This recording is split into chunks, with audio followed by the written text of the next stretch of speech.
قیامت کے دن 3 لوگ ایسے ہوں گے جن کی نماز قبول نہیں کی جائے گی۔ قیامت کے دن لاکھوں لوگ اپنی اپنی نمازیں لے کر آئیں گے، لیکن کچھ ایسے بھی ہوں گے جن کی نماز بالکل بھی قبول نہیں کی جائے گی۔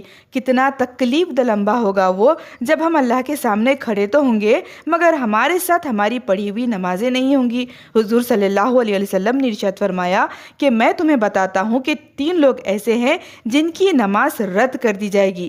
پہلا وہ شخص جو اپنے ماں باپ کی نافرمانی کرتا ہے، کیونکہ جو اپنے والدین کی بات نہ مانتا ہو اس کی عبادات اللہ کے دربار میں بے اثر ہو جاتی ہے۔ دوسرا وہ انسان جو نماز تو پڑھتا ہے مگر دل میں ریاکاری دکھاوا ہوتا ہے، وہ صرف لوگوں کو دکھانے کے لیے سجدہ کرتا ہے، اللہ کے لیے نہیں۔ اور تیسرا وہ انسان جو کسی کا حق کھا جاتا ہے اور بے فکری سے نماز پڑھتا ہے۔ ایسے نمازیوں کی نماز سے اللہ بے پرواہ ہے، کیونکہ نماز صرف جھکنا ہی نہیں ہے، دل کا اس عبادت پر تسلیم